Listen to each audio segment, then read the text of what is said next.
Hello, my name is Mark Fritz, and welcome to our training session CB 101, which is an introduction to the Circuit Breaker Special Education Program. This session is designed primarily for people new to the Circuit Breaker claim process, but it also serves as a refresher for experienced users. Today we'll be covering program overview of the Circuit Breaker claim system, as well as claiming cycle, costs that are eligible for circuit breaker reimbursement, and we'll have some additional information at the end of the presentation, which will go over some important points regarding the program. The State of Massachusetts Circuit Breaker Program provides financial assistance to school districts to offset the cost of delivering special education services. Districts deliver services through various programs and methods, and the claiming process allows districts to describe the services being provided for their students and the cost associated with these services. Later on in the slides, we will go over reimbursable expenses for circuit breaker and also describe expenses that cannot be reimbursed. Each school district submits a claim detailing the cost and services by student as the basis for their circuit breaker reimbursement. Our office reviews each claim submitted and questions any claims that fall outside predetermined parameters. As a result of our reviews, most claims that are submitted are adjusted, and after all district claims are reviewed, we calculate the reimbursement that will be provided to each district. The total cost and services claimed by student are isolated by fiscal year and compared to the claiming threshold, which for fiscal 26 is $53,431. This threshold is established by law. The annual state budget includes funding for circuit breaker reimbursements, and the specific amount funded in circuit breaker is subject to annual appropriations by the legislature. If the circuit breaker program is fully funded, districts are reimbursed at a rate of 75% of qualified expenses above this threshold. For the final circuit breaker claim that is submitted in July, transportation costs will also be included. Our office calculates reimbursement statewide for instruction and tuitional costs before calculating and reimbursing transportation costs. Everything we described on the previous slide and the mechanics of the circuit breaker programs are defined in Mass General laws and regulations. You can see the links on this slide. Note that there have been two somewhat recent changes to the circuit breaker program with the implementation of the Student Opportunity Act in 2021. Out-of-district transportation is now reimbursable, and the annual claiming threshold, which increases each year, is now tied to the rate of inflation. On this next slide, we have a basic example. As you can see at the top, the threshold is $53,431. We have a sample student called Harry Potter, and we paid $63,431 for tuition at an out-of-district approved program. For Harry, we also paid $20,000 for transportation and a monitor. So there's a total of $83,431 in total qualified expenses. Our example calculation shows that tuition is reimbursable. $63,431 minus the threshold of $53,431 yields $10,000 of reimbursable tuition. This is capped at 75% per law, so the tuition reimbursement in this case would be $7,500. The transportation reimbursable amount is $20,000 because the full threshold has been absorbed by the tuition expenses. So in this case, if transportation is reimbursed at 75%, the reimbursement for transportation would be $15,000. There are 2 times per year that a district can submit claims for reimbursement as outlined in this slide. Extraordinary relief is an optional claim that is generally submitted by districts that have incurred significant increases in eligible cost. For fiscal 26, districts submitting extraordinary relief claims are required to submit the claim by March 27th, and there's a separate training module which will cover extraordinary relief. Extraordinary relief reimbursements are available to districts that have at least a 25% increase in eligible and tuition and instructional costs and services from the prior year. Transportation costs are not considered in extraordinary relief.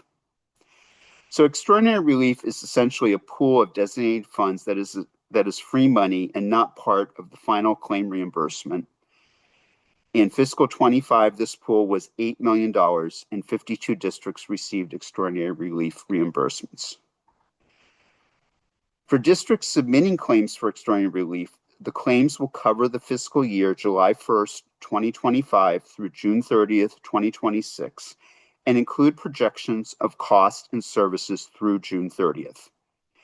Note that the final circuit breaker submission in July should reflect your final actual costs and services, and most likely will differ from the extraordinary relief claim. We review all extraordinary relief claims in April, and we question any costs and services that fall outside the scope of our program parameters. So we may adjust your circuit breaker claim based on our review.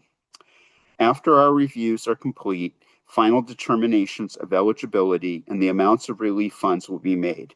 We anticipate that payments will be made sometime in May. On this slide, we have a matrix of our circuit breaker claiming cycle. Note that there are two different claim cycles, as previously mentioned, and as noted, extraordinary relief claims are optional, and if they are filed, they need to be filed by submitted by March 27th. Reimbursements would be paid in May 2026. The year-end claims for all districts are due on July 13th, 2026. And as you can see, the reimbursements that are paid based on the fiscal 26 claims will be paid out quarterly during fiscal 2027. For fiscal 2027, you can see the dates are exactly a year later. On this slide, we're highlighting eligible expenses and examples of ineligible expenses. On the left-hand side, eligible expenses include instruction, tuition, and out-of-district transportation. Ineligible expenses include evaluations, building adaptations, administrative and overhead cost, and importantly, for in-district students, transportation is not included. All of these costs and services are defined in school finance regulations. You can see the link below. And if you have any questions about expense eligibility, please contact your circuit breaker liaison. The link is here. It's also on the DESE website. So what is a placement? Each circuit breaker claim is itemized by student, and every student claimed will have at least one placement. In most cases, students will have multiple placements.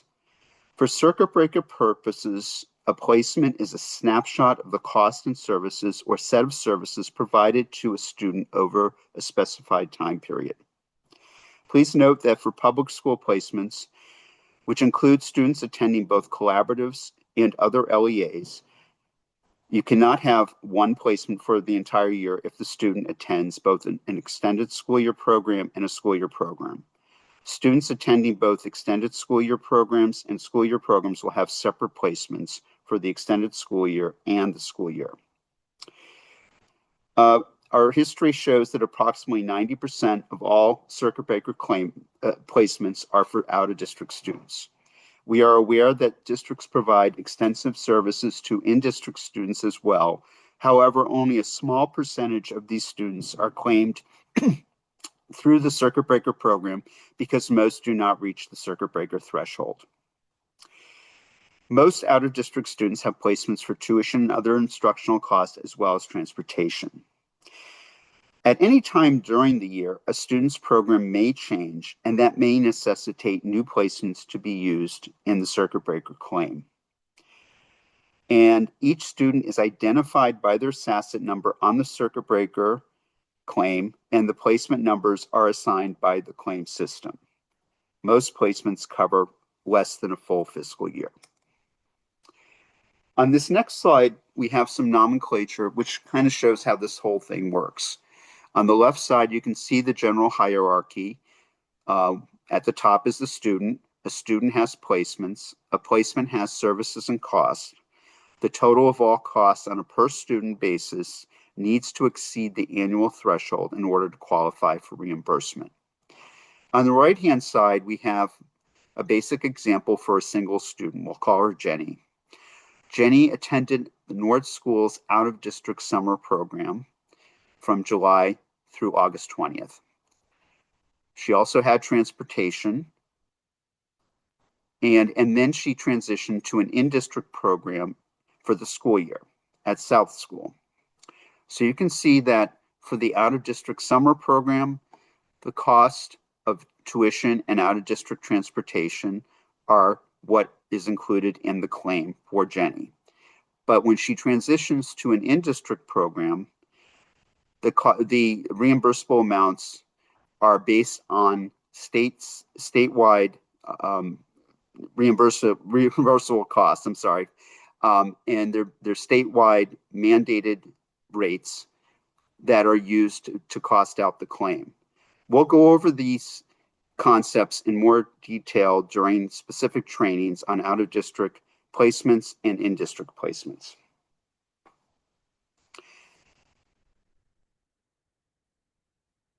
On this matrix, we've just highlighted the types of instructional and tuition programs. On the very left-hand side, you see a student placement at a public program, which includes, as we've mentioned before, collaboratives and other LEAs, where the tuition is paid by the student sending district. The second example covers student placements at approved private programs. These programs are approved by DESE, but the rates are set by the Operational Services Division, also referred to as OSD, and there's two types of approved OSD programs. There's relatively few summer programs, and the most common types of approved OSD programs are 10 and 12-month programs. If a student attends an approved private program and has additional one-to-one services, those services required special pricing authorization by OSD, and you would need to seek approval via an individual price authorization, which we refer to as an IPA. However, if a student's placed at an unapproved program, this requires both DESE approval and OSD authorization. It's a two-step process, and you would need to seek approval through what we call an individual student program, or ISP. And the link is shown on this slide. The links for both IPAs and ISPs are on our website, and we'll be covering these in more detail in other training modules.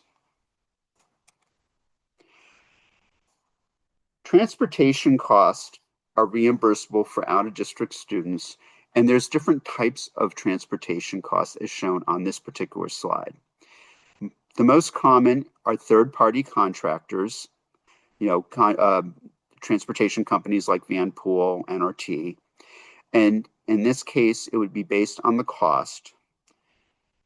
Parent reimbursements are allowable if there's a signed agreement and there's documentation to support that.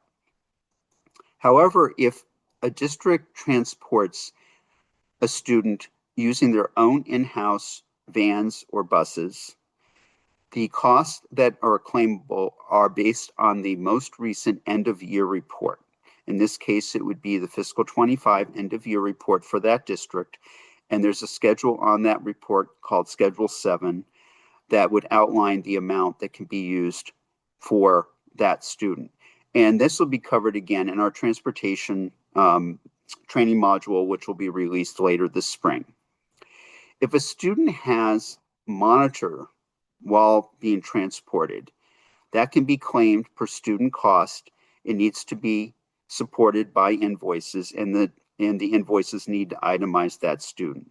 There should also be mentioned in the student's IEP in the transportation section that student has a monitor. If a student has a higher level of service, such as a nurse, an ABA aide, or an aide on the vehicle, that can be claimed as part of the transportation placement, but the cost is based on state rates, not on the actual cost billed. And again, that provider must be mentioned in the student's IEP in the transportation section. The next two slides cover claims for in-district students. Any in-district service claim must be documented in the student's IEP and also provided to the student. The services must also be quantified in the student's IEP. What is key for in-district claims is that they are not based on what you pay for the service, but they are reimbursed based on the reimbursement rates that are set by the state, which are adjusted annually. Our claim system is programmed to calculate the reimbursement for each service claimed based on the type and quantity of the services provided. So this slide describes the parameters and questions that need to be looked at in order to determine the allowable services on an in-district claim form.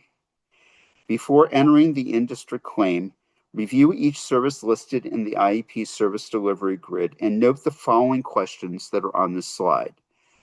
Who is the service provider that's listed? Who actually provided the service? Because sometimes a service delivery will be in either or situation. How was the service provided? Was it done on an individual one-to-one basis, a small group basis, which is defined as 2 to 4 students in a classroom, or a group basis, which is typically 5 or more students in a classroom? What is the frequency or duration of the service, the days and cycle, and the dates of service, which are outlined on the IEP? Note that the new IEP that was recently released has a separate grid page for extended school year services. So those are outlined separately, which I think is more fluid for claiming in-district services. You can also claim services that are outlined in the schedule modification or additional information sections of the IEP if they're outlined, if the provider's outlined, and if the services are quantified.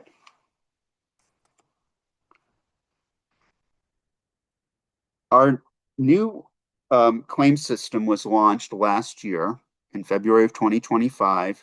And for those veterans listening to this, it replaced the previous Excel-based files. You need to define circuit breaker claim contacts in your district's school profile in order for those people to be able to work on the claim system.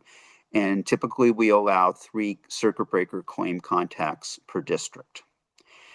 We've started 3 important preparation steps that are essential for your year-end claims. Make sure that you've received OSD approval for services that require ISPs or IPAs. Make sure that students that you're claiming are included in your district roster and SIMS. There's 3 reporting periods annually, October, March, and June, and your students that are being claimed should be claimed in at least one of those periods. Make sure also that if you're claiming a student with a special indicator, and that'll be covered in future trainings, and they are claimed as homeless or state ward, that they've been reported through the homeless and foster care student data collection process. During our reviews, we also review settlement agreements or any other supporting documentation that might be necessary as part of the claim. If you have settlement agreements, please upload those to the DESE security portal through the SPED file exchange. This next slide covers our annual timeline. This is typically our cycle through the year. Right now, we're developing our trainings in January, and those will be released in February. During February, the district claim system for fiscal 26 will be open and available for districts to start entering expenses. And we will start offering drop-in sessions for districts to call in with questions. Those will continue through March. And we also encourage you to contact your circuit breaker liaison if you have any questions as you do your claim, if you are going to be claiming for extraordinary relief. The extraordinary relief claims are due this year on March 27th. During the month of April, we'll be reviewing all extraordinary relief claims and be getting back to you with questions if there are any issues. And then in May, we will calculate our relief reimbursements and they will be paid out. During May and June, we will be finalizing our trainings for this fiscal year, and we'll be offering drop-in sessions available for the year-end claim cycle. This will continue into early July, and July 13th is the due date for the fiscal 26 claims. All summer long, right through September, we review your district claims that are submitted for the year end. We'll be getting back to you with any questions, and those of you who are veterans listening know that we go through this process every year. And then by the end of September, we finalize our reviews, and during the month of October, we calculate reimbursements, and they'll be published during that month. We go through a planning process to decide how many audits and who will be audited late in September, early October, and we conduct our audits from October, usually through December, but sometimes they go into January, and the final audit calculations and reports are issued by the middle of January. On this slide, we just have a few points. Very basically, circuit breaker reimbursement for year-end claims are distributed in 4 quarterly payments, and this is per statute. As we said, the reimbursement amounts are published annually in October.